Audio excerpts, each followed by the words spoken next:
So hello everyone. I hope आप लोग अच्छे होंगे एंड आपकी प्रिपरेशन बहुत अच्छी चल रही होगी। आज हम कंप्यूटर के सारे टॉप पीवाईक्यू क्वेश्चंस जो सीजीएल सीएचएसएल मेंस में आ चुके हैं, उसके अलावा इस वीडियो में हम डिस्कस करने जा रहे हैं मोस्ट इंपॉर्टेंट कंप्यूटर के क्वेश्चंस जो आ सकते हैं आने वाले सीजीएल एंड सीएचएसएल मेंस में।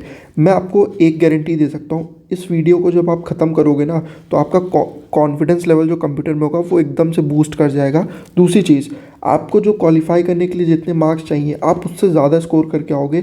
इस वीडियो को एंड तक देखना एंड मैं बता रहा हूँ बिल्कुल बकवास नहीं होगी। बहुत कम से कम टाइम में आपके सारे मैं क्वेश्चन सॉल्व कराऊंगा एंड मैंने इसमें टोटल 50 क्वेश्चंस लिए हैं, लेकिन आपके सारा मैं कवर करा दूंगा जो एसएससी कंप्यूटर में पूछा जाता है। देखो, कंप्यूटर अपने में बहुत वास्ट है, लेकिन आपको सब नहीं पढ़ना है। आपको सिर्फ उतना पढ़ना है जितना आपके एग्ज़ाम में आए, तो आप सिर्फ उतने पे फोकस करो। देखो, मैं ऑलरेडी सीजीएल मेंस जो लास्ट दिया था उसमें मेरे कंप्यूटर में 47 थे। इस बार सीएचएसएल मेंस जो मैंने दिया था लास्ट ईयर उसमें मेरे 34 थे आउट ऑफ 45। तो मुझे पता है कि कंप्यूटर कितना पूछा जाता है एंड कितना आपको पढ़ना है। तो इसलिए वीडियो को आखिरी तक देखना। इस जो भी वीडियो की पीडीएफ है वो मैं टेलीग्राम ग्रुप पे अपलोड कर दूंगा, वहाँ से आप जाके डाउनलोड कर लेना। वीडियो के डिस्क्रिप्शन में आपको टेलीग्राम ग्रुप का लिंक मिल जाएगा। तो फिलहाल वीडियो को शुरू करते हैं। क्वेश्चन नंबर 1 पे आते हैं। देखो, आप एक बार कोशिश करना करने की, नहीं भी हो तो कोई दिक्कत नहीं है, ठीक है। क्वेश्चन नंबर 1 है, what is a cell in Microsoft Excel. देखो, माइक्रोसॉफ्ट एक्सेल क्या होता है, आपने सुना होगा डेटा एंट्री। डेटा एंट्री जो होता है वो हम माइक्रोसॉफ्ट एक्सेल के अंदर करते हैं। डेटा को एंटर करके उसके अकॉर्डिंग हम डिटेल्स निकालना, वो सब हम माइक्रोसॉफ्ट एक्सेल के अंदर करते हैं। अब एक्सेल में जो आप ये देख रहे हो वर्टिकल लाइंस, इसको हम कहते हैं कॉलम। क्या कहते हैं? कॉलम। एंड इसको कहते हैं हॉरिजॉन्टल लाइन को रो। ये आप देख रहे हो 1 2 3 4, ठीक है। तो और ये जो कॉलम एंड रो के बीच में जो आप ये देख रहे हो ना, इसको कहते हैं हम सेल। ओके, तो अगर मैं आपसे बोलूँ कि सेल क्या है, तो सेल एक इंटरसेक्शन है row and column in a worksheet, ठीक है। क्लियर है। और बात करते हैं आगे कि एक्सेल में कहाँ कहाँ से क्वेश्चन आ सकते हैं। देखो, ये आप देखोगे जब भी आप एक्सेल ओपन करोगे तो ये आपको टॉप में ये टास्क व्यू बार दिखेगा, ठीक है। तो आप देखोगे कि ये आपसे आपसे क्वेश्चन कैसे पूछ सकता है। आपसे पूछेगा कि कंडीशनल फॉर्मेटिंग किस टास्क बार में प्रेजेंट होती है, तो आप कह सकते हो होम में, ठीक है। उसके अलावा अगर मैं आपसे बात करूं कि आपसे एक क्वेश्चन पूछता है ऑटो सम किस टास्क बार में अवेलेबल होती है, वो फॉर्मूलाज में अवेलेबल होती है। देखो, फॉर्मूलाज में आपको कैलकुलेशन से रिलेटेड जितने भी ज़रूरी चीज़ें हैं वो सब आपको फॉर्मूला के अंदर मिलेंगी। तो अगर आपको कभी फॉर एग्जांपल बाई चांस याद नहीं आ रहा है कि आपको क्वेश्चन दिखा एंड आपको लग रहा है यार इसमें कुछ कैलकुलेशन जैसा है, तो आप हमेशा उसको फॉर्मूला वाले पे टिक कर सकते हो एंड 100% वो आंसर आपका सही निकल जाएगा। ऑल्सो आपसे पूछता है एक क्वेश्चन बहुत इंपॉर्टेंट, डेट एंड टाइम किस टास्क व्यू बार में अवेलेबल होता है, ये भी फॉर्मूला के अंदर ही अवेलेबल होता है, ठीक है। अच्छा, व्यू एंड रिव्यू में क्या डिफरेंस होता है। देखो, व्यू में आप पेज के लेआउट को व्यू कर सकते हो, ठीक है। पेज का प्रीव्यू कर सकते हो, देख सकते हो उसको, और उसमें कुछ चेंजेस नहीं कर सकते हो। रिव्यू में क्या है ना, रिव्यू में आप देख के उसमें चेंजेस कर सकते हो, नेसेसरी चेंजेस कर सकते हो। तो इतनी इंपॉर्टेंट चीज़ें हैं जो आपको एक्सेल के रिलेटेड याद रखनी है, ठीक है। अब आते हैं नेक्स्ट क्वेश्चन पे। नेक्स्ट क्वेश्चन है, in file explorer of window 11 which of the following includes the hidden items option. पूछ रहा है कि हिडन आइटम जो होते हैं, हिडन आइटम ऑप्शन वो किस वाले आपका टैब में अवेलेबल होता है। देखो, जब आप कंप्यूटर ओपन करोगे तो आपको इस तरह का टैब ओपन होगा, तो आप ऊपर देखोगे टॉप सेक्शन में आपको ये क्या दिखेंगे, टैब्स दिखेंगे, फाइल, होम, शेयर, व्यू। तो जब आप व्यू को क्लिक करोगे ना, तो व्यू के अंदर आओगे तो आपको दिखेगा साइड में यहाँ पे हिडन आइटम्स। तो अगर आप इस पर क्लिक कर दोगे तो जो भी आपका फोल्डर होगा वो हाइड हो जाएगा, मतलब वो दिखेगा नहीं जब तक आप इस पर अनक्लिक नहीं करोगे इस टैब पे, ठीक है। तो आप हिडन आइटम्स हम कहाँ से इंक्लूड कर सकते हैं, वो हम कर सकते हैं व्यू से, ठीक है। क्लियर है। चलो अब आगे बढ़ते हैं। What is the keyword shortcut for copy in most of the Windows application. पूछ रहा है कि कॉपी के लिए हम कौन सी शॉर्टकट की यूज़ करते हैं। कॉपी के लिए हम यूज़ करते हैं Ctrl+C। Ctrl+ सी जो होता है वो कॉपी के लिए यूज़ होता है। उसके अलावा कुछ और इंपॉर्टेंट शॉर्टकट कीज़ हैं जो आपको पता होनी चाहिए। देखो, कट के लिए हम कौन सी यूज़ करते हैं, कंट्रोल+X। अब इसको याद कैसे करें, देखो कंट्रोल+X, आप क्या करते हो, आपकी ऑब्वियसली बहुत लोग की गर्लफ्रेंड रही होगी, बहुत लोग के बॉयफ्रेंड रहे होंगे, एंड अब ब्रेकअप हो चुका होगा, ठीक है, तो क्या बन गए, एक्स बन गए। तो एक्स के साथ आप क्या करते हो, रिश्ते को अपने कट कर देते हो, तो कंट्रोल+X मतलब कट, ठीक। उसी तरह पेस्ट के लिए क्या यूज़ करते हैं, कंट्रोल+V। वी मतलब देखो, ये ऐसे दो लाइन है, दो लाइन को जब जोड़ते हो तो क्या होता है, वी बनता है ना, तो क्या कर रहे हो, दो लाइन को पेस्ट कर रहे हो ना, तो वैसे याद कर सकते हो कि कंट्रोल+V से हम पेस्ट करते हैं, ठीक है। विंडो को मैक्सिमाइज़ करना है, मतलब विंडो को एकदम बड़ा करना है, ठीक है। मतलब कोई जैसे आपने फोल्डर ओपन करना है तो वो कैसे होगा, वो या तो F11 दबा दो, फंक्शन F11 मतलब फंक्शन की 11, ठीक है, जो आप देखोगे कीबोर्ड में टॉप पे होती है, या फिर विंडो लोगो की प्लस अप एरो, ठीक। ओपन व्यू टास्क कैसे देख सकते हो, विंडो की के साथ टैब बटन प्रेस कर दो। डेस्कटॉप पे कोई चीज़ को डिस्प्ले या हाइड कैसे कर सकते हो, वही विंडो की +D से, okay. D for display, D से आप प्रेस करके कर सकते हो। आपको दो टैब ओपन है, फॉर एग्जांपल टैब 1, टैब 2, आपको इन दोनों के बीच में स्विच करना है। मतलब अभी आप इस टैब में हो, फॉर एग्जांपल गाना सुन रहे हो, अभी आपको इस टैब में आके गेम खेलना है, तो आपको विदाउट एनी कर्सर को प्रेस किया आप इस टैब से इस टैब में कैसे स्विच करोगे, तो आपको कुछ नहीं करना है, आपको Alt+Tab दबा के प्रेस कर देना है, उससे आप स्विच कर लोगे, ठीक। उसी तरह क्विक लिंक वैल्यू के लिए Windows+X, एंड पीसी को लॉक करने के लिए Windows+L। ये वही मैंने शॉर्टकट कीज़ ली हैं जो आपके एग्ज़ाम में आ सकती हैं या आई हैं। मैं देखो बहुत कुछ है शॉर्टकट कीज़ अपने में अगर देखोगे ना तो 200-300 है, बट आपको सब नहीं पढ़ना है, ठीक है, उतना ही करना है जितना आपके लिए नेसेसरी है। अब आगे आते हैं, question number 4, a dash organization that connects its subscriber computer using modem to the internet, ठीक। क्वेश्चन पूछ रहा है कि इंटरनेट को मॉडम से हम किसके थ्रू, बेसिकली किसके थ्रू हम कनेक्ट करते हैं। क्वेश्चन समझ आया, क्वेश्चन पूछ रहा है कि सब्सक्राइबर कंप्यूटर को इंटरनेट से जो हम कनेक्ट करते हैं मॉडम का यूज़ करके, हम उसको बेसिकली क्या कहते हैं, ठीक। तो उसको हम कहते हैं बेसिकली, अगर मैं आपको बताऊं तो हम कहेंगे इंटरनेट सर्विस प्रोवाइडर। ऑब्वियसली देखो, कॉमन सेंस लगाओ, आप इंटरनेट से आपका कंप्यूटर, आप इंटरनेट से फॉर एग्जांपल कनेक्ट कर रहे हो, ठीक है, आपने फॉर एग्जांपल एयरटेल का नेट ले रखा है, तो एयरटेल क्या हुआ, एयरटेल आपको सर्विस प्रोवाइड करी ना इंटरनेट की, तो एयरटेल क्या होगा इस केस में, इंटरनेट सर्विस प्रोवाइडर। क्या ये चीज़ क्लियर है। तो इंटरनेट सर्विस प्रोवाइडर जो है वो कनेक्ट करता है सब्सक्राइबर कंप्यूटर को इंटरनेट से।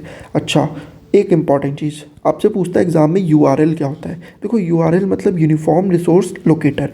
यूनिफॉर्म रिसोर्स लोकेटर मतलब आप कभी जब कोई वेबसाइट ओपन करना, ठीक है, तो आप देखोगे आपको इस तरह का टॉप में इस तरह का कुछ व्यू दिखेगा, ठीक। उसमें जो ये होता है आपका, इसी को कंप्लीट हम इसको कहते हैं लिंक को URL, यूनिफॉर्म रिसोर्स लोकेटर, जिसमें आपका HTTP, ये क्या होता है, ये एक प्रोटोकॉल होता है। HTTP का फुल फॉर्म क्या होता है, बहुत इंपॉर्टेंट है, पूछता है एग्जाम में, हाइपर टेक्स्ट ट्रांसमिशन प्रोटोकॉल, ठीक है, क्लियर। तो ये पूछता है। अच्छा, अब अगर ये क्या है, www, ये सब डोमेन है। सब डोमेन मतलब कि देखो एक तरह से कह लो कि नाम से पहले जो हम यूज़ करते हैं बेसिकली एक्सेस करने के लिए, एक तरह से उसको कह सकते हो कि ये सब डोमेन है। डोमेन क्या है, ये डोमेन मतलब जिस नाम से आपकी वेबसाइट होगी उसको हम कहते हैं डोमेन नेम, ओके। ये क्या है, .com बेसिकली है top level domain. Top level domain मतलब कि जो आप कह सकते हो कि लास्ट नेम एक तरह से आपके नाम का, काइंड ऑफ, ठीक है, क्लियर है। अब आते हैं आगे, विच of the following is not an example of web browser. कौन सा वेब ब्राउज़र का एग्जाम्पल नहीं है। तो क्वेश्चन में आंसर में क्या लिखा है, opera, Google Chrome, safari, Facebook. देखो ध्यान से पहले सुनो, जो आपका फेसबुक है वो आपको पता है क्या, सोशल मीडिया प्लेटफॉर्म है, ठीक। सोशल मीडिया प्लेटफॉर्म में क्या क्या आता है, फेसबुक आता है, ट्विटर आता है, उसके अलावा आपका इंस्टाग्राम आता है, ठीक है, लिंक्डइन आता है, तो ये सब आपके सोशल मीडिया प्लेटफॉर्म है। अब पूछा है कि वेब ब्राउज़र कौन सा नहीं है। वेब ब्राउज़र मतलब जहाँ पे आप जाके किसी चीज़ को सर्च नहीं कर सकते। जैसे आप गूगल पे जाके करते हो तो भाई गूगल पे जाके कर सकते हो, ओपेरा पे जाके कर सकते हो, सफारी पे जाके कर सकते हो, बट यहाँ फेसबुक पे आप जाके नहीं कर सकते हो। तो अगर मैं आंसर बोलूँ तो आंसर क्या हो गया, फेसबुक। ठीक है। उसके अलावा कुछ वेब ब्राउज़र के नाम याद रखना, क्वेश्चन आता है। गूगल क्रोम हो गया, ओपेरा हो गया, ब्रेव, सफारी, मोज़िला, टॉर। ये जो डार्क वेब यूज़ होता है ना, लोग हैकिंग के लिए जो यूज़ करते हैं वो टॉर यूज़ करते हैं। ठीक है। Internet explorer and Microsoft Edge, या कोई जो लोग बेसिकली ऑफिशियल वर्क्स के लिए यूज़ करते हैं वो जनरली माइक्रोसॉफ्ट एज यूज़ करते हैं। ओके, चलो आगे बढ़ते हैं। What is the primary purpose of random access memory in computer. Basically पूछ रहा है कि रैम का काम क्या होता है। तो देखो, providing temporary storage for data that the CPU is currently processing. Basically बोल रहा है कि क्या इसका काम ये होता है टेम्परेरी स्टोरेज प्रोवाइड करना। हाँ बिल्कुल, रैम का काम होता है टेम्परेरी स्टोरेज प्रोवाइड करना। जब आप कभी कंप्यूटर चलाए होगे तो आप क्या करते हो, कंप्यूटर ओपन करते हो तो आप देखोगे आपने फॉर एग्जांपल फोल्डर ओपन किया कोई। अब फोल्डर ओपन करते हो जब, उस टाइम पे उस फोल्डर की जो भी डिटेल्स है, भाई आपने टेम्परेरी उस फोल्डर को ओपन किया ना, तो उस फोल्डर की जो भी टेम्परेरी डिटेल्स है वो क्या है, वो रैम के थ्रू ही एक्सेस होती हैं। जब आप उसको सेव कर देते हो तब वो आपके हार्ड डिस्क में जाके स्टोर हो जाती है। लेकिन जब वो ओपन रहता है वो फोल्डर, पर्टिकुलर फोल्डर, जब तक आप उसको परमानेंटली नहीं सेव करते हो तब तक के लिए वो रैम के थ्रू ही एक्सेस होता है। एंड जैसे फॉर एग्जांपल आपने सडन अपना कंप्यूटर बंद किया तो फोल्डर ऑफ हो जाता है। तो रैम, वो क्यों, क्योंकि रैम टेम्परेरी स्टोरेज होता है। ठीक है, क्लियर है। परमानेंट स्टोरेज क्या होता है, परमानेंट स्टोरेज में आपका आ जाएगा रोम। ठीक है, उसके अलावा हार्ड डिस्क, ठीक, सेकेंडरी मेमोरी होता है जिसको हम सेकेंडरी मेमोरी कहते हैं। अभी हम इसके बारे में बात करेंगे अलग से। ठीक है। अच्छा, एक इम्पॉर्टेंट टर्म, क्या, पेरिफेरल डिवाइसेस क्या होते हैं। देखो, पेरिफेरल डिवाइसेस जो आप कंप्यूटर में जनरली यूज़ करते हो, जैसे माउस हो गया, माइक्रोफोन, प्रिंटर या हार्ड डिस्क हो गया, है ना, आपका USB हो गया, स्पीकर हो गया, प्रोजेक्टर हो गया, मॉनिटर हो गया, कीबोर्ड हो गया, वेबकैम हो गया, तो ये सब क्या हो गए, ये सब आपके पेरिफेरल डिवाइसेस हो गए। भाई क्वेश्चन आ जाता है कि एग्जांपल ऑफ पेरिफेरल डिवाइसेस, तो याद रखना इनमें से कोई भी आपको दे के पूछ सकता है कि कौन सा नहीं है, तो ये एग्जांपल से याद रखना। ठीक, चलो आगे बढ़ते हैं। अब क्वेश्चन नंबर 7 है, the a high speed memory is placed between the CPU and the primary memory. उसको क्या कहते हैं, बेसिकली बोल रहा है कि ये प्राइमरी मेमोरी रैम, ठीक, और ये है तुम्हारा CPU। इन दोनों के बीच में एक हाई स्पीड मेमोरी होती है जो यहाँ से यहाँ पे ट्रांसफ़र करती है चीज़ें। वो कौन, उसको हम क्या कहते हैं, उसको कहते हैं cache memory. Cache memory, basically cache memory एक तरह से आप कह लो ये लाइनअप में खड़ी होती है जब तक CPU अपने टास्क परफॉर्म कर रहा है। ठीक है, तो ये अपना कुछ डेटा लेके खड़ी रहती है। जैसे ही CPU अपना टास्क परफॉर्म करके ये डेटा आगे पास कर देता है, वैसे ही कैश मेमोरी क्या करता है, जो उसके पास डेटा है वो तुरंत CPU को दे देता है। इससे क्या होता है, CPU all the time utilize रहता है, मतलब CPU कभी खाली नहीं बैठ सकता। इसलिए हम कैश मेमोरी का यूज़ करते हैं, इसीलिए ये हाई स्पीड मेमोरी है एंड इसका स्टोरेज बहुत कम होता है। ठीक, याद रहेगा, क्वेश्चन आता है। उसके अलावा कुछ इंपॉर्टेंट चीज़ है, जैसे कि लेज़र बेस्ड सेकेंडरी मेमोरी क्या होता है। देखो, पहले तो एक डिफरेंस समझो कि प्राइमरी मेमोरी और सेकेंडरी मेमोरी में क्या होता है। प्राइमरी मेमोरी जो होती है वो कंप्यूटर के अंदर इनबिल्ट होती है। ठीक है, ओके। जो सेकेंडरी मेमोरी होती है वो हम एक्सटर्नली हम अपने अकॉर्डिंग यूज़ करते हैं। तो जैसे कि रोम क्या है, रोम प्राइमरी मेमोरी है। रैम क्या है, प्राइमरी मेमोरी। रोम क्या है, प्राइमरी मेमोरी। ठीक है। अच्छा, क्लाउड स्टोरेज क्या है, सेकेंडरी मेमोरी, क्योंकि हम बाहर से इसको यूज़ करते हैं, अटैच करते हैं। नेटवर्क अटैच स्टोरेज क्या है, ये भी फाइल बेस्ड सेकेंडरी मेमोरी है। टेप ड्राइव क्या है, क्वेश्चन आया है, टेप ड्राइव किस तरह की मेमोरी है, तो ये मैग्नेटिक बेस्ड सेकेंडरी मेमोरी है। ठीक है। SSD हार्ड डिस्क, ये सेकेंडरी मेमोरी है। आजकल तो SSD चल रहा है, सेमीकंडक्टर बेस्ड सेकेंडरी मेमोरी। ठीक है, क्लियर है। अब क्वेश्चन नंबर 8 क्या है, what is which of the following is an example of graphical user interface. GUI को कहते हैं graphical user interface. Graphical user interface, user agent in email. So बोल रहा है, क्वेश्चन बोल रहा है कि एग्जाम्पल बताओ आप कि इनमें से कौन सा ग्राफिकल यूज़र बेस्ड एजेंट है, ठीक है। सो इसका आंसर है नेटस्केप। ओके, ये क्या है? Graphical user based user agent है जो ईमेल में यूज़ होता है। देखो एग्जांपल हैं कुछ जो आपके बेसिकली यूज़ होते हैं ग्राफिकल यूज़र बेस्ड एजेंट में, जैसे कि आउटलुक, माइक्रोसॉफ्ट आउटलुक, ये जनरली ऑफिशियल पर्पज़ के लिए यूज़ होता है। जीमेल आप यूज़ करते हो, एप्पल मेल, ये सब क्या है? ये graphical user based user agent email है, ठीक है, याद रखना। क्वेश्चन नंबर 9 क्या है? In which of the following modes of data transmission can the data in both direction but in only one direction at a time? मतलब क्या है, कह रहा है कि डेटा ना दोनों डायरेक्शन में फ़्लो कर सकता है, लेकिन एक टाइम पे, मतलब पहले इधर से इधर फ्लो कर रहा है, ठीक है, फिर इधर से इधर फ्लो करना चाहिए। पहले क्वेश्चन समझो, क्वेश्चन क्या है। देखो डेटा तीन तरह से फ्लो होता है। जो डेटा है उसका ट्रांसपोर्ट या ट्रांसमिशन कह लो, तीन तरह से होता है। एक होता है सिंप्लेक्स, दूसरा होता है हाफ ड्यूप्लेक्स और तीसरा होता है फुल ड्यूप्लेक्स। सिंप्लेक्स क्या होता है? जैसे आपने रेडियो सुना है, रेडियो में क्या होता है? रेडियो में एक तरफ से आप सिर्फ आवाज़ आती है, मतलब हम सुन सकते हैं, हम कुछ मतलब सामने से बोल नहीं सकते या वो हमारी बात नहीं सुन सकते हैं, ऐसा ही होता है रेडियो में। तो रेडियो क्या है? रेडियो में एक तरफ से डेटा ट्रांसमिट हो रहा है, और जब ट्रांसमिट हो रहा है तो इस लाइन में, इस डायरेक्शन में कोई इधर से डेटा, इस तरफ से डेटा नहीं ट्रांसफ़र हो सकता है, तो इसको कहते हैं सिंप्लेक्स, ठीक। हाफ ड्यूप्लेक्स मतलब कि एक डेटा दोनों साइड से ही ट्रांसफ़र होगा, लेकिन एक टाइम पे एक बार होगा, मतलब जब इधर से इधर हो रहा है तो इधर से इधर नहीं हो सकता, ठीक। पहले जब इधर से इधर हो जाएगा, ये रिसीव कर लेगा, तब इधर से इधर ये ट्रांसफ़र होगा, ठीक। अब आप बोलोगे कि कोई बेस्ट एग्जांपल दीजिए। देखो इसका बेस्ट एग्जांपल है वॉकी टॉकी। देखा है, पुलिस अक्सर यूज़ करती है वॉकी टॉकी, या देखा होगा तुमने वॉकी टॉकी यूज़ करते। उसमें क्या होता है? उसमें एक तरफ से जब तक कंप्लीट नहीं हो जाता है मैसेज, तब तक सामने वाला उसको रिवर्ट नहीं कर सकता है। ये देखो बहुत सिक्योर्ड फॉर्म होता है, इसको कोई हैक नहीं कर सकते, इसलिए वॉकी टॉकी हम यूज़ करते हैं, क्योंकि इसमें डेटा जब तक एक साइड फ्लो नहीं हो जाएगा तब तक दूसरे साइड का डेटा इसको इंटरप्ट नहीं कर सकता है, ठीक है। Half duplex.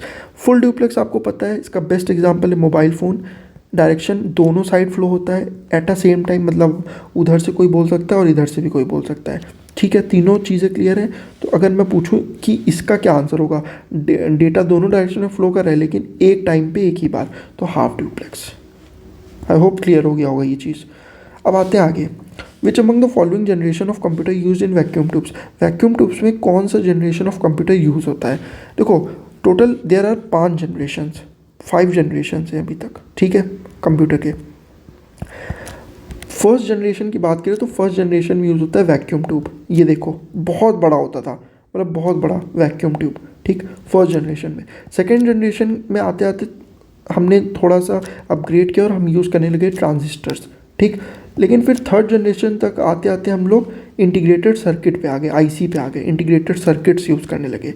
एंड फिर अपग्रेड होते होते फोर्थ जनरेशन पे आते आते हमने यूज़ करने लगे माइक्रो प्रोसेसर, ठीक, माइक्रो प्रोसेसर।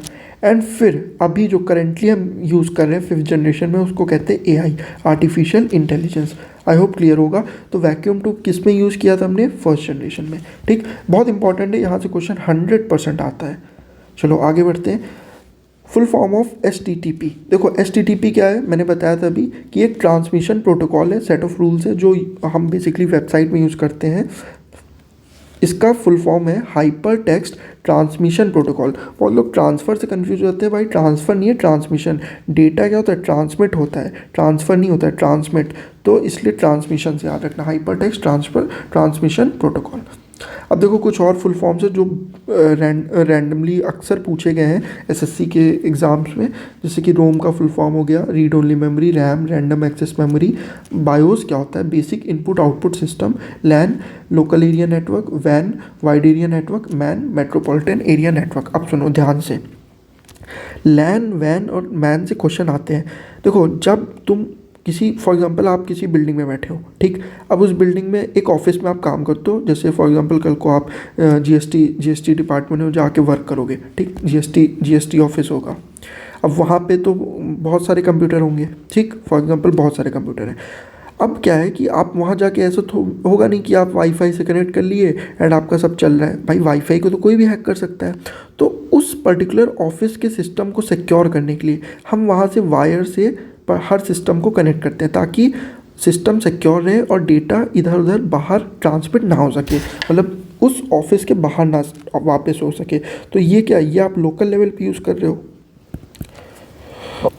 और अगर आप लोकल लेवल पे यूज़ करो तो ऑब्वियस सी बात है ना कि इसको हम क्या कहेंगे, लोकल एरिया नेटवर्क। ठीक, लेकिन अब थोड़ा सा और आते हैं, बढ़ते हैं। फॉर एग्जांपल ये आपका जीएसटी ऑफिस है, ये आपका मान लेते हैं प्रेसिडेंट हाउस है। आपको कोई डेटा यहाँ से यहाँ ट्रांसमिट करना है, ये सब एक ही पर्टिकुलर जगह पे है, अगल बगल ही है। ठीक है, अब क्या है, ये अगर यहाँ से यहाँ डेटा ट्रांसफ़र है तो ये तो बगल में ही है, थोड़ी दूरी पे है। तो इसके लिए हम क्या यूज़ करेंगे, इसके लिए हम वैन यूज़ करते हैं, मतलब वाइड एरिया नेटवर्क। एक ही कॉम्प्लेक्स, मतलब एक ही जगह पे है, सराउंडिंग में है, बस थोड़ी थोड़ी दूरी पे है। ठीक, मैन मतलब मेट्रोपॉलिटन एरिया नेटवर्क, मतलब ये पूरे शहर की बात हो रही है, पूरे शहर में नेटवर्क फैला है। अब आप खुद सोच लो कि सबसे सिक्योर क्या होगा, लैन, क्योंकि आपका वो लोकल एरिया नेटवर्क है। क्लियर है। डॉस, डॉस क्या होता है, डिस्क ऑपरेटिंग सिस्टम। MICR का फुल फॉर्म बहुत बार पूछा है एग्जाम में, मैग्नेटिक इंक कैरेक्टर रीडर।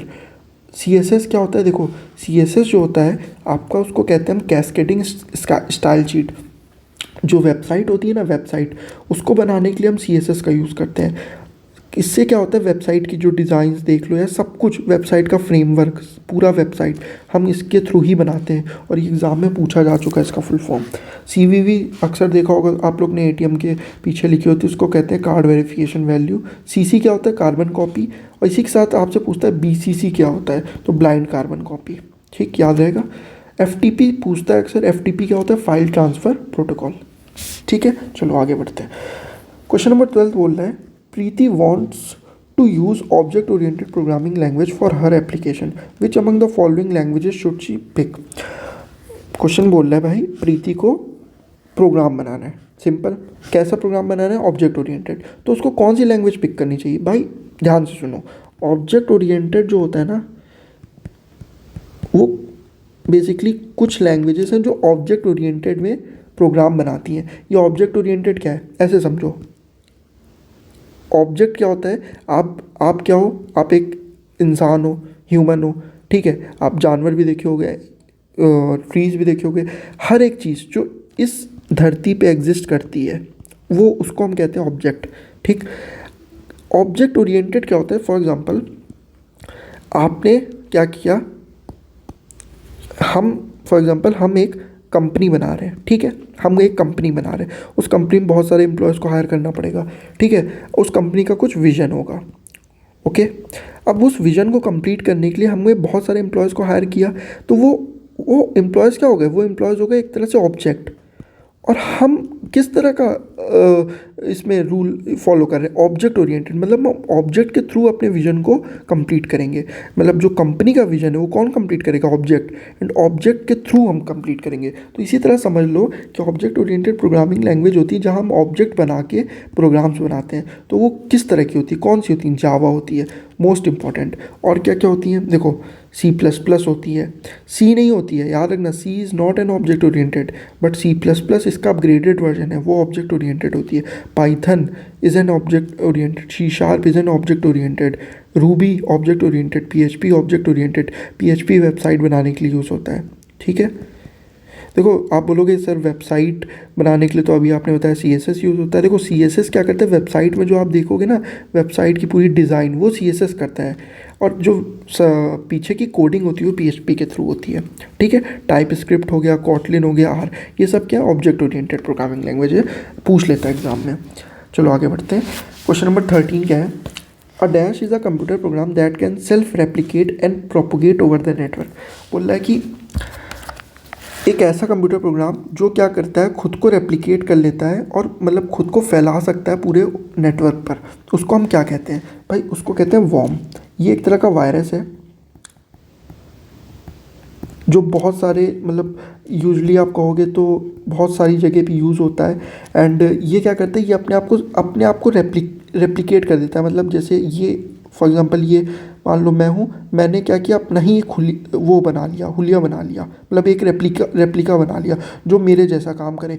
फिर ये इसने क्या किया, इसने और अपना एक रेप्लिका बना लिया, ठीक है। फिर इसने क्या किया, इसने एक और अपना रेप्लिका बना लिया। तो इस तरह क्या होता है, ये रेप्लिकेट कर देता है अपने आप को और पूरे सिस्टम को करप्ट कर देता है, ख़राब कर देता है, ठीक।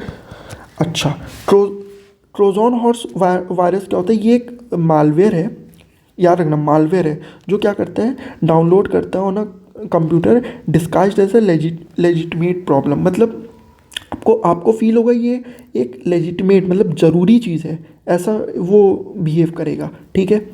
लेकिन ये एक्चुअल में होगा वायरस, ठीक। एक कहानी थी, इससे एक कहानी जुड़ी है ट्रोजन हॉर्स से। मतलब एक कोई किंगडम था, वहाँ पे बेसिकली दो किंगडम के बीच में वॉर हो रहा था। तो इस किंगडम ने, किंगडम बी ने शायद हार मान ली थी, और किंगडम ए को उन्होंने हॉर्स गिफ्ट किया था, घोड़ा गिफ्ट किया था। तो किंगडम ए की जो ये दीवार थी ना, बहुत मजबूत थी, तो इसको ये तोड़ नहीं पा रहे थे। तो इन्होंने हार मान ली, इन्होंने क्या किया, घोड़ा गिफ्ट किया एज अ लाइक कह लो सोवेनियर टाइप। तो इन्होंने एक्सेप्ट किया। अब क्या हुआ, जब घोड़ा लाने के लिए गेट खोला गया, तो घोड़ा जब आ गया तो उस घोड़े के अंदर बहुत सारे लोग, इनके सैनिक छुप के आए थे, और उसके बाद उन्होंने रात में जाके अटैक कर दिया एंड इस किंगडम पे विक्ट्री ले ली। तो उसी के नाम से ट्रोजन हॉर्स है। मतलब दिखेगा आपको एकदम लेजिटिमेट, सही कि भाई बिल्कुल सही है, लेकिन वो वायरस होगा। याद रखना, लेजिटिमेट कीवर्ड है, याद रखना, जब भी दिखे ट्रोजन हॉर्स टिक कर देना। बूट सेक्टर वायरस क्या होता है, जो आपका पूरा ना एक फ्लॉपी डिस्क होता है ना, डिस्क डिवाइस होती है जो कंप्यूटर के अंदर, ठीक है, उसको ही करप्ट कर देता है। हार्ड डिस्क बेसिकली एक तरह से समझ लो, उसको करप्ट कर दिया, आपका पूरा डेटा ही चला गया, गायब हो गया, या आपका डेटा आप रिट्रीव नहीं कर पा रहे हो, उसको हम कहते हैं बूट सेक्टर वायरस। चलो आगे बढ़ते हैं। क्वेश्चन नंबर 14 क्या है, in computer memory dash bus is use to transfer address between CPU and main memory. मतलब आपका कौन सा बस यूज़ होता है एड्रेस को ट्रांसफ़र करने के लिए। अब देखो दो चीज़, पहली चीज़, अगर आपने कंप्यूटर कभी नहीं पढ़ी ना, तब भी आप ये क्वेश्चन कर लोगे, मैं इसीलिए क्वेश्चन को इंट्रोड्यूस किया हूँ। दूसरी चीज़, पहले बस को समझ लेते हैं। बस क्या है, देखो बस एक तरह से आप समझ लो ऐसे, जो इन्फॉर्मेशन को ट्रांसफ़र करने का काम करता है। बस बेसिकली वायर्स के थ्रू इन्फॉर्मेशन को ट्रांसफ़र करता है, ठीक, उसको हम कहते हैं बस। नॉर्मल आपने कभी नॉर्मल बस देखी है ना, वो क्या करता है, एक जगह से टूरिस्ट को दूसरी जगह लेके चला जाता है। उसी तरह बस, कंप्यूटर में भी बस का काम वही है, वो इन्फॉर्मेशन को ट्रांसफ़र करता है। जैसे कि सभी जो पेरिफेरल डिवाइसेस हैं उनको माइक्रो प्रोसेसर से कनेक्ट करता है, कौन, बस, पहली चीज़। अब पूछा है एड्रेस कौन सा बस ट्रांसफ़र करता है, ध्यान से देखो, ऑप्शन देखो, address bus, control bus, data bus, status बस। देखो हमें फील हो रहा है कि यार एड्रेस ट्रांसफ़र हो रहा है ना, तो जाहिर सी बात है एड्रेस ट्रांसफ़र करने का काम कौन करेगा, एड्रेस बस करेगा, एंड यही आंसर सही है, ठीक है। तो ये आपने कंप्यूटर नहीं भी पढ़ी होती तब भी आप कर लेते बाय कॉमन सेंस। अब बात करते बाकी थोड़े, ये क्या है, देखो कंट्रोल का काम है, ये क्या करता है, जैसे CPU में आपने पढ़ा होगा कंट्रोल यूनिट, ये क्या करता है, रीड करता है एंड ये पूरी तरह से सिस्टम को कंट्रोल करने का काम करता है। तो यहाँ पे भी बेसिकली अगर मैं बोलूँ बस के अंदर, ये इन्फॉर्मेशन को कंट्रोल करने का काम करता है। डेटा बस क्या होता है, data bus basically data transfer करने के लिए यूज़ होता है, ठीक, इतना याद रहेगा। चलो ओके, क्वेश्चन नंबर 15 देखते हैं। In File Explorer of Windows 11 to reduce the space between files, select view। हम कौन सा व्यू यूज़ करते हैं, मतलब क्वेश्चन बोल रहा है अगर हमें दो फाइल्स के बीच का स्पेस कम करना है, कम मतलब बिल्कुल कम करना है, तो हम क्या यूज़ करते हैं। ये भी क्वेश्चन आप बिना कंप्यूटर पढ़े कर सकते हो, और ये सब मेंस में आए हुए क्वेश्चन है जो मैं आपको करा रहा हूँ। चलो देखो कैसे कर सकते हो, पहले ऑप्शन देखते हैं। हमसे बोला है दो फाइल्स के बीच की स्पेस कैसे कम कर सकते हैं। देखो स्ट्रेच करने से क्या करोगे, स्ट्रेच मतलब क्या होता है, फैलाना किसी चीज़ को। क्लाउड मतलब छोड़ो, क्लाउड मतलब बादल होता है एक तरह से। वाइड मतलब भी क्या, चौड़ा करना किसी चीज़ को। कॉम्पैक्ट मतलब क्या होता है, कॉम्पैक्ट मतलब किसी दो चीज़ को थोड़ा सा मिलाना, जोड़ना, यही होता है ना। तो आप इसको सिंपली, आपको नहीं भी आती थी ना कंप्यूटर तब भी आप कर सकते थे विथ ऑप्शन एलिमिनेशन, ठीक। अब बात करते हैं कि कॉम्पैक्ट व्यू हम देखते कहाँ है। जब आप PC ऑन करोगे, अपना कंप्यूटर ऑन करोगे, कोई माई फोल्डर, तो आप देखोगे Windows 11 में यहाँ व्यू ऑप्शन आएगा। तो व्यू ऑप्शन में जब आप नीचे आओगे तब आपको यहाँ पे कॉम्पैक्ट व्यू का ऑप्शन दिखेगा। ठीक, चलो अब नेक्स्ट है question number 16, which protocol is used in transport layer. कौन सा प्रोटोकॉल यूज़ होता है ट्रांसपोर्ट लेयर में। देखो ट्रांसपोर्ट लेयर बेसिकली क्या होता है, ये एक OSI मॉडल का पार्ट है। OSI क्या होता है पहले तो ये समझो। OSI basically open system interconnection model, इसका फुल फॉर्म पूछ लेता है एग्जाम में। इसको ISO ने डेवलप किया था। ये बेसिकली एक नेटवर्किंग फ्रेमवर्क है। नेटवर्किंग फ्रेमवर्क मतलब देखो इंफॉर्मेशन यहाँ से दूसरी जगह पे ट्रांसफ़र करने के लिए जो पूरा नेटवर्क यूज़ होता है उसको हम वो बेसिकली किसके थ्रू, कौन से मॉडल के थ्रू यूज़ होता है, OSI मॉडल के थ्रू यूज़ होता है, जो भी डेटा का ट्रांसमिशन होता है ओवर अ सर्टेन नेटवर्क। ठीक, अब बात करते हैं पहली चीज़ तो कि जो OSI है उसमें कितनी लेयर्स होती है। इसमें टोटल 7 लेयर होती हैं, 7 लेयर्स होती हैं। बहुत इंपॉर्टेंट, देखो ऐसे याद करना। सबसे नीचे होती है फिजिकल लेयर। इसमें क्या होता है, डेटा ना छोटे छोटे बिट में ट्रांसफ़र होता है। 1 बाइट इक्वल्स टू 8 बिट होता है, याद रखना। एंड एक किलो बाइट बराबर 1000 बाइट होता है। फिर 1 मेगाबाइट बराबर 1024 किलोबाइट होता है। फिर 1 GB बराबर 1024 MB होता है। ठीक, एंड 1 टेराबाइट बराबर 1024 GB होता है। ठीक, याद रखना। तो फिजिकल लेयर में हम बिट के थ्रू डेटा को ट्रांसफ़र करते हैं। जैसे ही फिजिकल लेयर से डेटा कहाँ जाता है, डेटा लिंक लेयर में। अब डेटा लिंक लेयर क्या करता है, ये ना फ्रेम्स में बिट को ना थोड़ा बिट को कन्वर्ट करके फ्रेम्स में बदलता है। और वो फ्रेम्स क्या करते हैं, वो फ्रेम्स ना नेटवर्क लेयर में जाते हैं और नेटवर्क लेयर में वो पैकेट बनाते हैं। सारे फ्रेम्स और ऐड होके पैकेट बनाते हैं। वो पैकेट के फॉर्म में क्या होता है, ट्रांसपोर्ट लेयर ट्रांसपोर्ट करने का काम करता है। ट्रांसपोर्ट कहाँ करता है, सेशन लेयर के थ्रू, प्रेजेंटेशन लेयर के थ्रू होते हुए एप्लीकेशन लेयर में ट्रांसपोर्ट कर देता है। एप्लीकेशन लेयर वही जो हमें दिखता है सामने। जैसे आप गूगल क्रोम खोलते हो ना, तो जो सामने विंडो दिखती है वो एप्लीकेशन लेयर ही के थ्रू तो दिखती है। तो शुरुआत होती है यहाँ से फिजिकल लेयर से, लेकिन एंड होती है, आप एंड यूज़र को हमेशा एप्लीकेशन लेयर वाली चीज़ दिखती है। तो सिंपल है, इसमें ज़्यादा डीप में जाने की ज़रूरत नहीं है। इससे ही आपको इतने से क्वेश्चन बन जाएगा। तो अब पूछा है कि कौन सा प्रोटोकॉल यूज़ होता है, तो इसमें आपका यूज़ होता है फायरवॉल। ठीक है, याद रखना। फायरवॉल क्या होता है, फायरवॉल एक तरह से ना जैसे वायरस है ना, किसी तरह के मान लो अनऑथराइज एक्सेस के लिए आपके कंप्यूटर में किसी भी तरह का कोई मान लो कुछ भी अनऑथराइज एक्सेस के लिए आपके पास किसी तरह का स्पैम मेल आया, कुछ भी आया, तो ये फायरवॉल क्या करता है, एक तरह से विंडो प्रोवाइड करता है। विंडो मतलब सपोर्ट प्रोवाइड करता है। ये क्रॉस नहीं होने देता है जब तक ये वेरीफाई नहीं कर लेता है फायरवॉल। क्वेश्चन नंबर 17 है, लेज़र प्रिंटर के टाइप। लेज़र प्रिंटर जो है वो किस टाइप का है। तो लेज़र प्रिंटर जो है आपका वो नॉन इम्पैक्ट प्रिंटर है। देखो प्रिंटर 2 तरह के होते हैं, impact printer, non impact printer. Impact printer क्या होता है, जो डायरेक्टली ना कनेक्ट होता है इंक रिबन और पेपर के साथ। ये बेसिकली जैसे आपने टाइपराइटर देखा होगा, टाइपराइटर खाट खाट खाट वाला, वो उसको आप कह सकते हो वो इम्पैक्ट प्रिंटर है। ठीक है, अब क्या है इम्पैक्ट प्रिंटर के एग्जाम्पल क्या है, डेजी व्हील, डॉट मैट्रिक्स। भाई क्वेश्चन आते हैं यहाँ से 100% आते हैं और इस बार भी आएंगे, तो एक 100% याद कर लो क्या क्या है, डेजी व्हील और डॉट मैट्रिक्स। देन आते हैं हम non impact. Non impact printer जो आजकल आप जनरली देखते हो, जो यूज़ होता है ज़ेरॉक्स के लिए या फिर आपके फ़ोटोकॉपीज़ इन सब के लिए जो यूज़ होता है प्रिंट आउट के लिए। ठीक है, वो उसको नॉन इम्पैक्ट प्रिंटर कहते हैं। उसमें भी बहुत सारे टाइप हैं। लेज़र प्रिंटर, ये basically high speed high volume printers होते हैं जो ऑफिस में यूज़ होते हैं जनरली। डॉट मैट्रिक्स क्या होता है, ये older type of impact printer है, पहले लोग यूज़ करते थे डॉट मैट्रिक्स, तो ये अब जनरली बहुत कम यूज़ होता है एक तरह से देखें तो। इंकजेट क्या है, इंकजेट जनरली क्या है, ये भी स्मॉल ऑफिसेज में यूज़ होता है।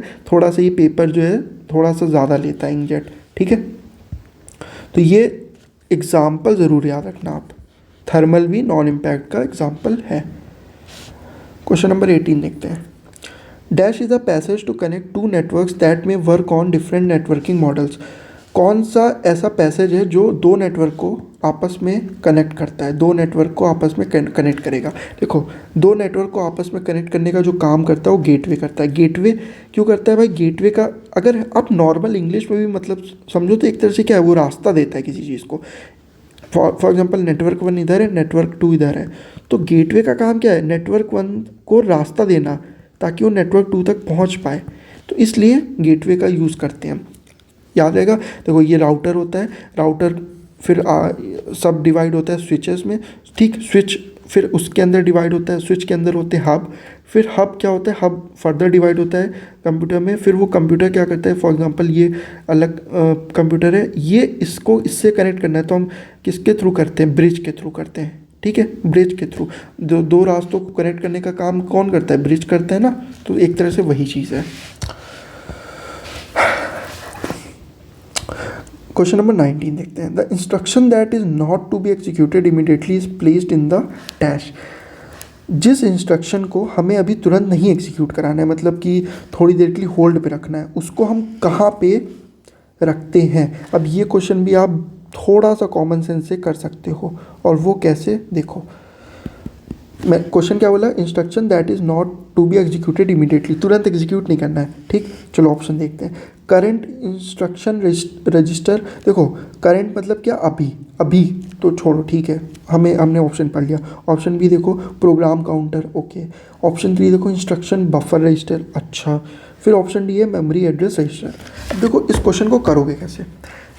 अगर आपको आता है तो वेल एंड गुड, नहीं आता तो आप कैसे करते?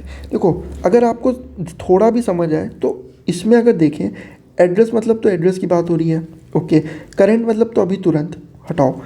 दो चीज़ है, प्रोग्राम काउंटर या इंस्ट्रक्शन बफर रजिस्टर। देखो बफर का मतलब अगर आपको थोड़ा भी पता होगा कि बफर का मतलब क्या होता है, होल्ड पे रखना, होल्ड पे रखना, तो आप तुरंत कर लोगे। ये क्या कर रहा है, ये यही तो बोल रहा है क्वेश्चन कि हम इंस्ट्रक्शन को होल्ड पे रख सकें, मतलब थोड़ी देर के लिए एग्जीक्यूट ना करें। तो वो काम कौन करेगा? वो काम आपका यही करेगा, इंस्ट्रक्शन बफर रजिस्टर।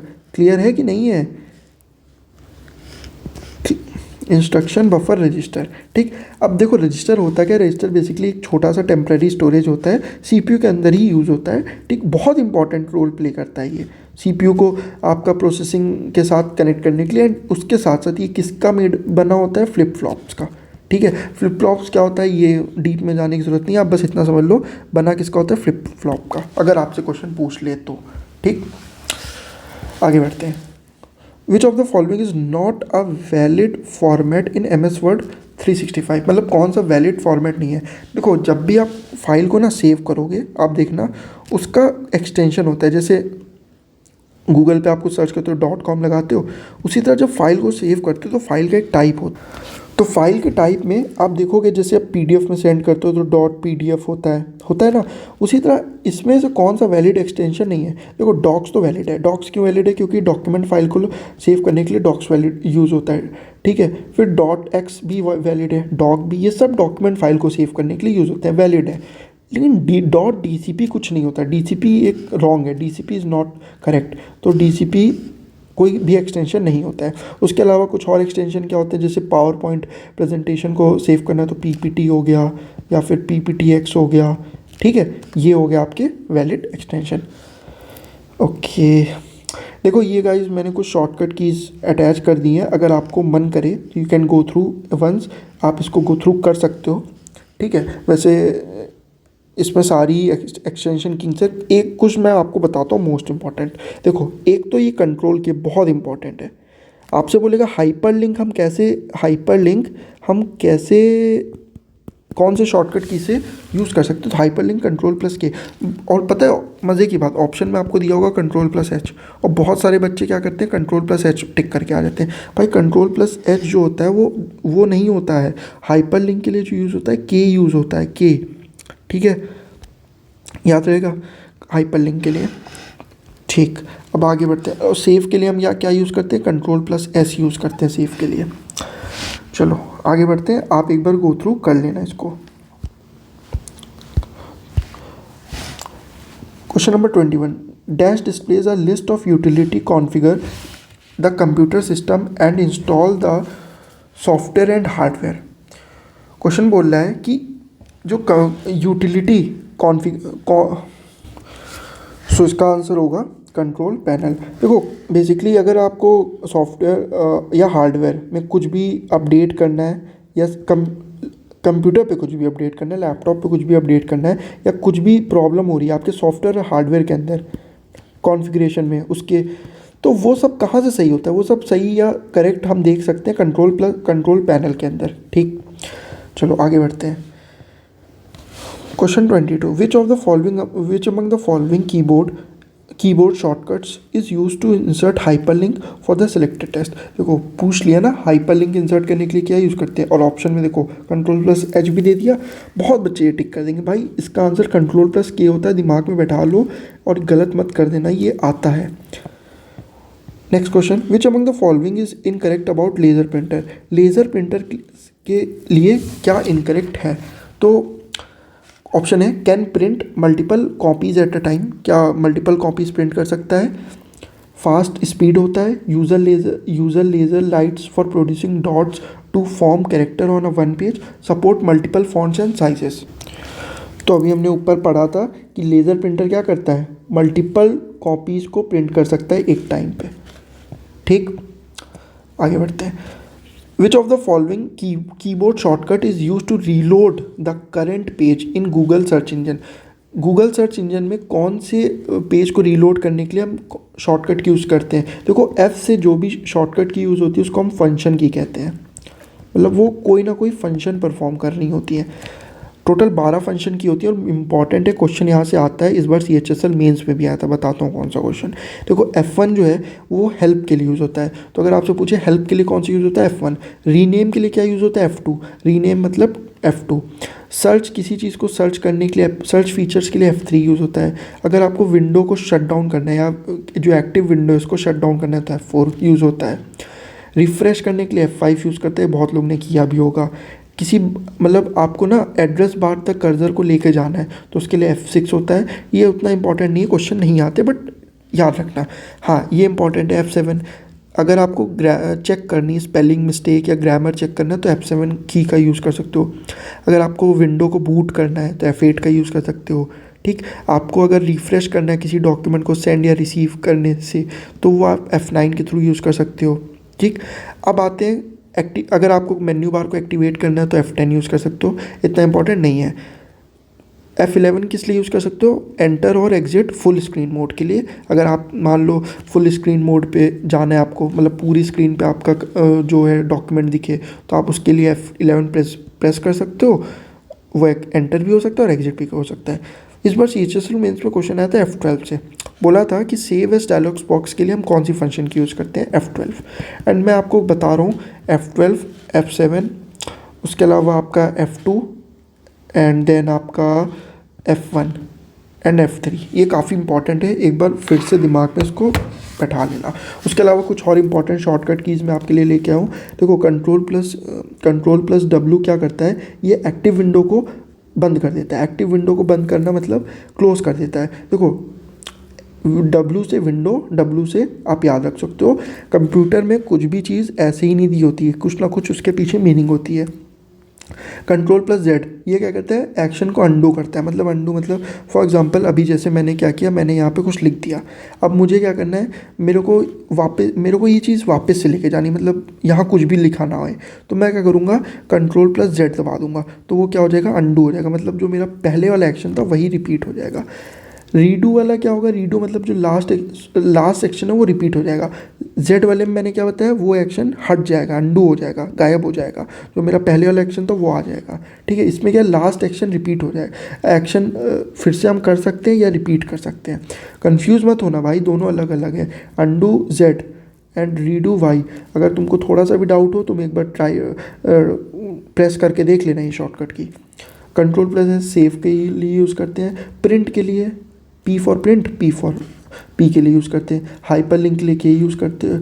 Alt+Left, अगर आपको एक पेज पीछे जाना है तो Alt+Left, अगर आपको एक पेज आगे जाना है तो Alt+Right, अगर आपको format of all letters capital करना है तो वो ऑल्ट शिफ्ट प्लस ए यूज़ कर लेना। अगर आपको फॉर्मेटिंग बोल्ड करनी है तो बी, कंट्रोल प्लस बी, और अगर इटैलिक करनी है आई से इटैलिक, ठीक, कंट्रोल प्लस आई। थोड़े इंपॉर्टेंट कीवर्ड्स हैं, एक बार इसको गो थ्रू कर लेना, याद रखना। चलो आगे बढ़ते हैं क्वेश्चन नंबर 25 पे। Dash is a type of malware that is often disguised as legitimate software. देखो अभी हमने पीछे पढ़ा था कि जहाँ लेजिटमेट की बात है तुरंत दिमाग में देख लेना ट्रोजन कहीं तो नहीं दिख रहा, टिक करो, आगे बढ़ो, ठीक है। ट्रोजन जो है वो एज अ लेजिटमेट सॉफ्टवेयर की तरह बिहेव करता है। आई होप इतनी चीज़ें क्लियर हो गई होंगी। आगे बढ़ते हैं question 26। Shading option in MS word is use for shading मतलब देखो नॉर्मली अगर आपको नहीं भी पता है, आपको इंग्लिश तो आती है ना, आपको पता है शेडिंग मतलब क्या होता है, किसी चीज़ को शेड करना, मतलब किसी चीज़ को कलर करना, ठीक। अब इसमें पढ़ते हैं changing the colour of the selected text, changing the colour of behind the selected text, या फिर making the text pop by highlighting it, या फिर changing the colour around the selected text. अब आप बताओ, अब आप क्या हो सकता है इसका आंसर।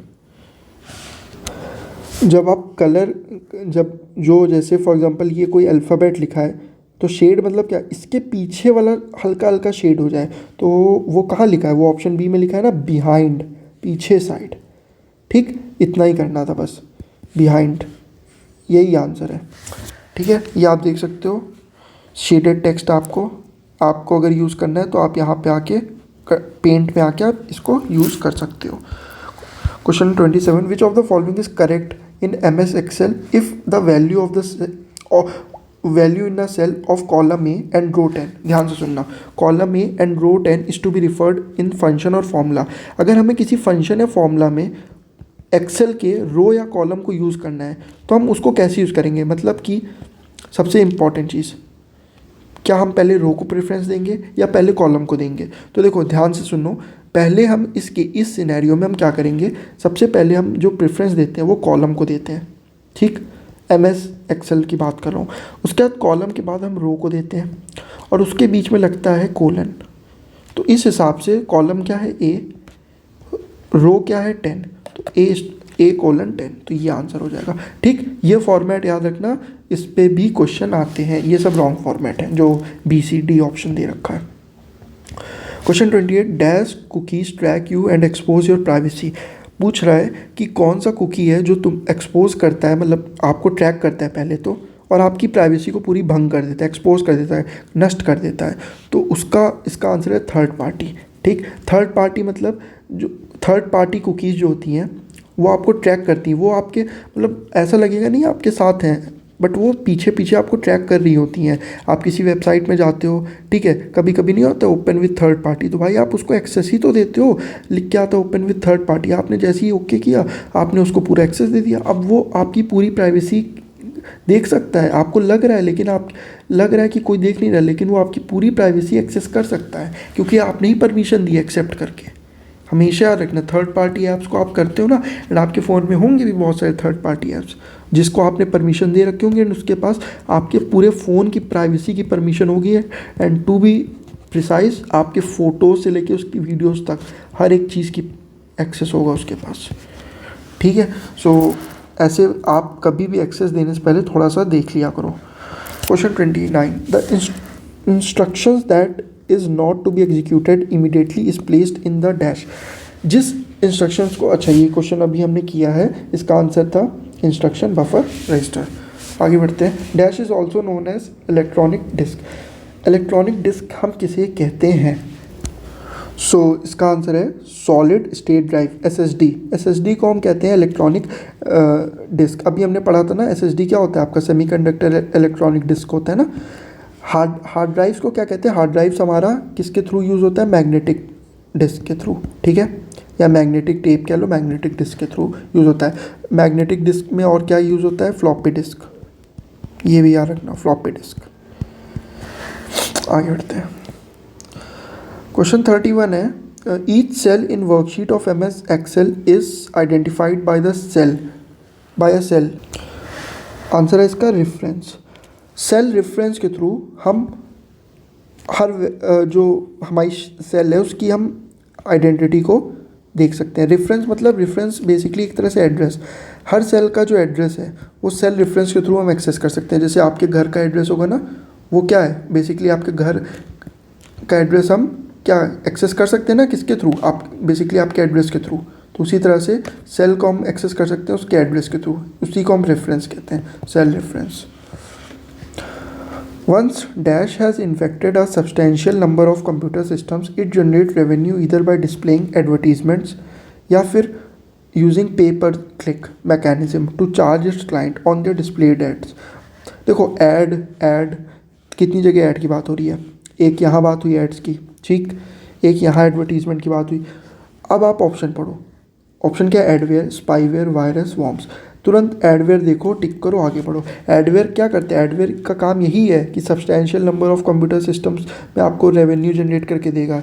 या तो आप देखते हो ना, आप जब फॉर एग्जांपल आपने कोई ऐप खोला, आप देखते हो कि वहाँ पे ऐड आया ना, वो क्या होता है, वो एडवेयर ही होता है। आप जैसे उस पर क्लिक करते हो, आप उस पर जाओ चाहे ना जाओ, आपने जैसे ही क्लिक किया दैट मीन्स उसको उसने रेवेन्यू दे दिया, मतलब रेवेन्यू मिल गया उस वेबसाइट ओनर को, ठीक है। Question 33, dash is the oldest type of CPU. सबसे ओल्डेस्ट टाइप कौन सा है सीपीयू को, सबसे ओल्डेस्ट टाइप कौन सा है, सिंगल कोर है। देखो triple core, quad core, dual core, common sense लगाओ, ओल्डेस्ट पूछ रहा है ना, ओल्डेस्ट मतलब सबसे पहले क्या होगा, ऑब्वियसली पहले सिंगल ही से शुरू हुआ होगा ना, फिर डुअल होगा, फिर ट्रिपल हुआ होगा, फिर क्वाड हुआ होगा, क्वाड मतलब 4। तो इस तरह ये भी क्वेश्चन आपको बिना कंप्यूटर आए भी कर सकते थे। Question 34, which of the following can be pressed to create a new email in G. तो न्यू जीमेल बनाना है तो आप क्या करो, कंपोज करो। कंपोज का इंग्लिश में ही मतलब होता है आपको कोई चीज़ बनानी है, क्रिएट कर रहे हो। तो अगर न्यू मेल कोई भेजना है आपको किसी को, तो आप क्या करोगे, कंपोज करते हो।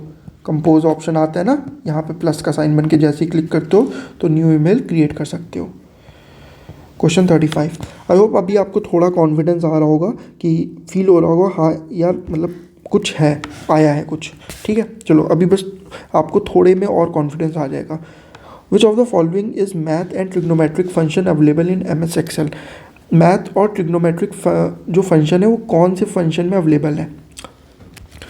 इस क्वेश्चन को भी हम करते हैं ऑप्शन एलिमिनेशन के थ्रू।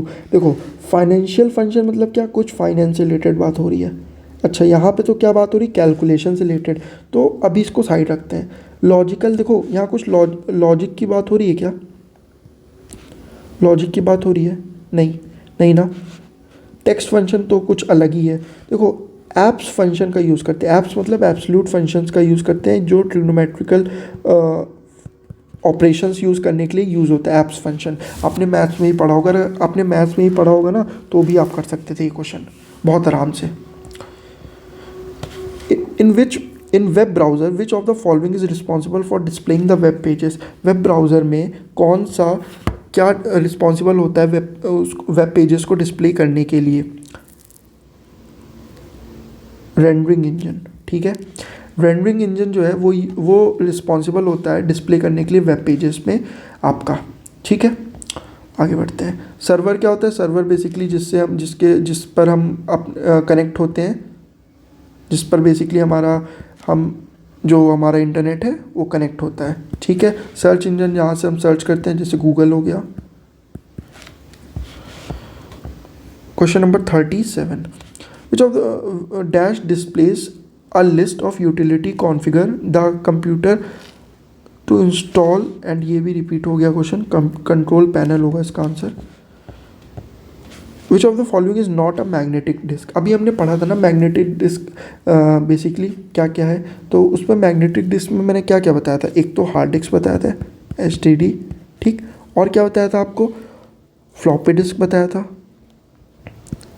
उसके अलावा विंचेस्टर डिस्क क्या होता है, ये भी, इसको भी हम कहते हैं हार्ड डिस्क ही कहते हैं, ये एक हार्ड डिस्क का टाइप है। उसके अलावा जिप डिस्क की बात करें, ये भी टाइप है मैग्नेटिक डिस्क का, एंड डिस्क पैक भी ये मैग्नेटिक डिस्क का टाइप है। DVD डिजिटल वर्सटाइल डिस्क, ये आपका मैग्नेटिक डिस्क का पार्ट नहीं है, क्योंकि ये खुद ही अपने में डिजिटल फॉर्म में डेटा स्टोर करता है। Question 39, Dash server act as a set of components accessible to the software developer through an API. API basically app platform है defined by its platform itself. So basically application based software बनाने के लिए हम कौन सा server use करेंगे? API बताया ना, ऐप बेस्ड है, तो ये हम यूज़ करते हैं एप्लीकेशन बेस्ड सॉफ्टवेयर। डेटाबेस क्या होता है? डेटाबेस बेसिकली डेटा को स्टोर, जहाँ पे multiple set of data store होता है और जहाँ डेटाबेस को मैनेज किया जाता है उसको हम कहते हैं DBMS। क्वेश्चन पूछता है DBMS का फुल फॉर्म क्या है? Database management system. ठीक है, क्लियर रहेगा। ये FTP क्या है? ये फाइल ट्रांसफ़र प्रोटोकॉल है जो कि हम फाइल को ट्रांसफ़र करने के लिए जनरली यूज़ करते हैं। एंड मेल तो आपको पता है। Question 40, consider the following statement about. अब देखो क्वेश्चन पढ़ के आपको फील होगा यार क्वेश्चन बहुत ही मुश्किल है, ऐसा है, बट करने की कोशिश करो उसको। Consider the following statement about match function. Match function के बारे में बताना है, ठीक। क्वेश्चन पहले पढ़ते हैं कि क्या है दे रखा है। P, it searches for a specified item in a range of cells and then return the relative position of that item in the search.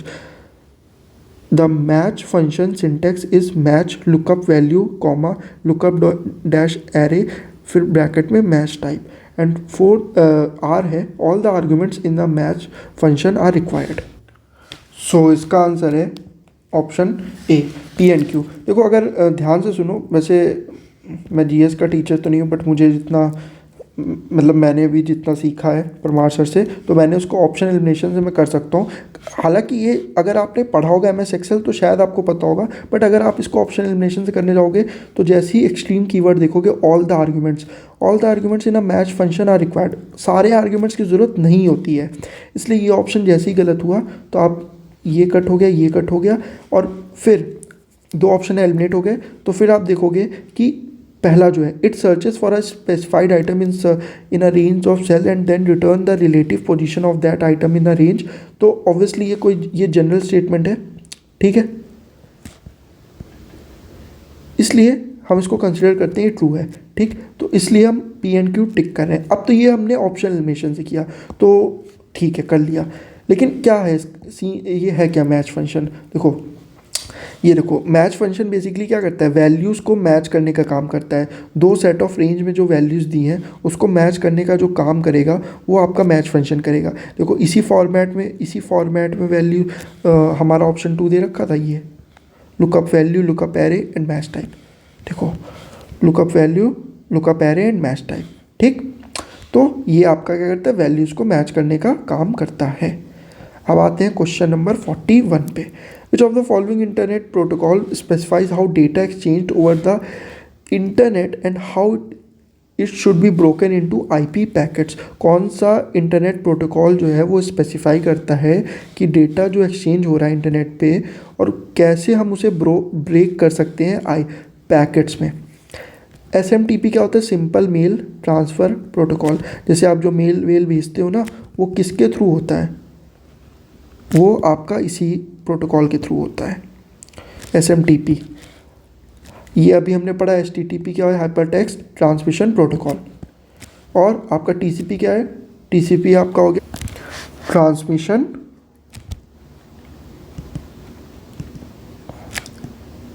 Control protocol. इसी को हम TCP कहते हैं, TCP मॉडल या फिर IP मॉडल, इंटरनेट प्रोटोकॉल। तो यही model है जो TCP मॉडल, ये आपका क्या करता है, ये आपका इंटरनेट प्रोटोकॉल है एक तरह का जो स्पेसिफाई करता है कि डेटा कैसे एक्सचेंज होगा। Which among the following registers in instruction cycle holds last instruction fetched? जो लास्ट इंस्ट्रक्शन फेस्ड है वो कौन होल्ड करता है? देखो ध्यान से, ये भी क्वेश्चन आप कर सकते हो बहुत ही आराम से, बहुत आराम से। कैसे? आपसे बोला है कि कौन सा ऐसा रजिस्टर है जो इंस्ट्रक्शन साइकिल होल्ड करता है लास्ट इंस्ट्रक्शन। देखो इंस्ट्रक्शन 2 बार पढ़ लिया, एड्रेस की बात हुई नहीं हुई, कट करो। बफर की बात हुई, होल्ड करने की बात हुई, मतलब डेटा को नहीं ना, कट करो। प्रोग्राम काउंटर, कट करो। आपके पास एक ही बचा इंस्ट्रक्शन रजिस्टर और यही सही है, ठीक है। तो इसको हम ऑप्शन एलिमिनेशन से भी कर सकते थे। 43 क्या है, dash which of the following is also known as flash drive. Flash drive जैसे कि आपका जो पेन ड्राइव होता है ना, उसको हम कहते हैं फ्लैश ड्राइव, ठीक है, पेन ड्राइव। तो pen drive is the right option, या फिर मेमोरी कार्ड हो गया। ये सब क्या हुई है, ये सब आपके फ्लैश ड्राइव के ऑप्शन है। मैग्नेटिक डिस्क के कौन से ऑप्शन है, एसटीडी, ये क्या है, मैग्नेटिक ड्राइव का ऑप्शन है। क्वेश्चन आ सकता है, बहुत चांसेस है कि मैग्नेटिक ड्राइव से आपके एग्जाम्पल पूछ ले, एंड पूछ ले कौन सा नहीं एग्जाम्पल, तो याद रखना पेन ड्राइव फ्लैश ड्राइव का एग्जाम्पल है, ठीक है, मैग्नेटिक ड्राइव का एग्जाम्पल नहीं है। ओके, नाउ अगेन आगे बढ़ते हैं। A dash can either malware और hardware, the main purpose is of this malware is to record the keys pressed by the user on the keyboard. देखो इसका काम है कितनी की प्रेस हो रही है bye the user on the keyboard. ये भी क्वेश्चन थोड़ा सा दिमाग लगाओगे तो कर सकते हो। देखो कीज प्रेस होने की बात हो रही है ना, रिकॉर्ड पे रिकॉर्ड रखने के लिए। तो देखो की लॉगर, अगर आप थोड़ा सा भी समझो तो की लॉगर इसका सही आंसर है। की लॉगर क्या है, एक तरह से ये टूल है जो क्या करता है, हर स्ट्रोक जो होती है की उसको रिकॉर्ड कर लेता है ना, और उससे फिर फिशिंग कर सकता है, चोरी कर सकता है। जैसे कि एग्जांपल बताता हूँ, फॉर एग्जांपल आपने कोई पासवर्ड, आपकी कोई, मान लो आपने कोई पासवर्ड सेट किया, ठीक है, एंड किसी ने उस चीज़ को हैक कर लिया, एंड आपके जो आप की स्ट्रोक्स प्रेस कर रहे हो वो उसको पता चलने कि अच्छा आपने 1 2 3 4 प्रेस किया, तो उसको पता चल गया कि आपने ये की स्ट्रोक्स प्रेस किया, क्योंकि उसने उस की स्ट्रोक को रिकॉर्ड कर लिया। उसी को हम की लॉगर कहते हैं एक तरह से, ठीक है। ये सब क्या है, ये सब एक तरह से वायरस है। Which of the following keyboard shortcut is use to close MS word. MS word को क्लोज करने के लिए हम क्या यूज़ करते हैं, तो जैसे ही क्लोज करने की बात आए तो आप समझ जाओ, अभी हमने पढ़ा था F4 की क्या करता है, वो क्लोज करने का ही तो काम करता है। तो तुरंत Alt+F4 पे टिक करो और आगे बढ़ जाओ, Alt+F4, ठीक, याद रहेगा। 46, a dash port transmits 1 bit of a byte at a time as a single stream of bits. It is meant for transmitting slow data over a long distance. मतलब धीरे धीरे स्लो डेटा को transfer करने का जो काम है वो ये कौन सा पोर्ट करता है। तो 1 bit of data eight a time कौन ट्रांसमिट करता है, सीरियल बस। ये या तो डेटा 0 में ट्रांसफ़र करेगा या 1 में करेगा, लेकिन एट अ टाइम सिर्फ एक बार single stream of bit transfer करेगा, या तो 0 कर देगा या तो 1 कर देगा, ठीक है। पैरेलल में दो डेटा पैरेलली ट्रांसफ़र हो सकते हैं, याद रखना। ये कुछ पोर्ट के टाइप हैं, ये आप देख लेना, ठीक है। VGA, DVI, HDMI, कभी कभी आपसे पूछ लेता है कि पोर्ट के टाइप कैसे होते हैं, ठीक, तो इसमें आप देख सकते हो ये पोर्ट के टाइप्स हैं। Okay guys, so thanks for watching, and अब बताओ कैसा रहा क्लास, एंड जैसा भी हो जो भी हो आप कमेंट से बता देना। एंड यार इस वीडियो की जो भी PDF है आपको मिल जाएगी टेलीग्राम पे, एंड आई होप आपको अभी कॉन्फिडेंस आ रहा होगा। मैं बता रहा हूँ फिर कि देखो इसको रिवाइज़ कर लो, जितना हो सके रिवाइज़ कर लो, इसी से रिलेटेड जितना हो सके क्वेश्चंस अपने आप से फाइंड भी कर सकते हो। बट आई वुड सजेस्ट कि यार देखो क्वालिफाइंग इन पेपर है, तो इतना ही टाइम दो जितनी ज़रूरत है, हद से ज़्यादा टाइम भी मत दो और हद से कम टाइम मत दो, ठीक है। चलो फिर टेक केयर, एंड अगर ज़रूरत पड़े तो इस वीडियो को दोबारा से देख लेना, एंड फिर मिलते हैं नेक्स्ट वीडियो में। ऑल द बेस्ट फॉर मेज, जान लगा दो यार।